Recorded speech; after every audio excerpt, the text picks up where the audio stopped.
We're going to look at how to calculate rent proration. So this is where we're coming up on a closing. The closing is for a property, is for an investment property. And we need to calculate how much of the rent the landlord owner, the owner collected that month, are they going to have to give away to the buyer.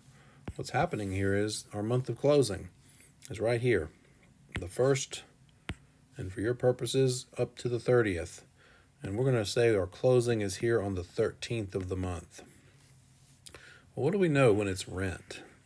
We know that the seller has collected the entire month rent. And so we also know that the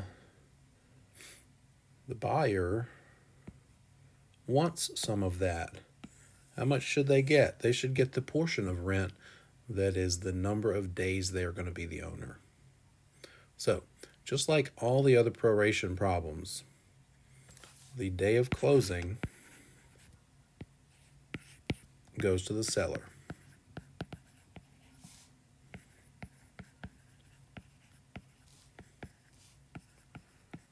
All right. So, step 1, we need to know some more information. We need to know, let's just be consistent, and we'll say the rent is $2,300 a month. $2,300 a month. If the rent is $2,300 per month, how much is that per day? We need to know that per day, don't we? $2,300 a month divided by, so step 1, we need daily rent. In this case, it's going to be 2,300 divided by 30 days.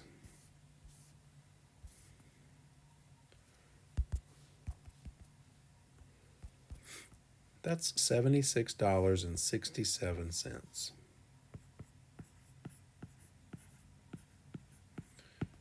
That's how much per day the rent is. The seller has collected the entire month. So how many days is the new buyer going to be the owner? Starting with the day after closing, we're going to count all the way up to the end of closing. All you have to do is take 30 days minus the day of closing date, and that gives us 17 days, because if we go backwards, we say 17 plus 13, that equals 30. That's how you check your math. We do not add in the day of closing. We don't count the day of closing. Why not? Because the seller gets the day of closing. They get to keep the rent for the day of closing. The buyer does not. The buyer gets the day after closing through and including the end of the month. So step 2.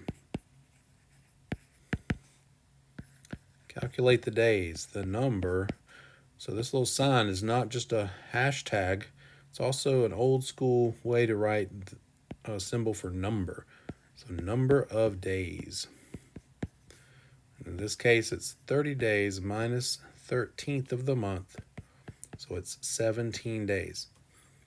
Step 3, multiply these together. 17 days times $76.67 per day.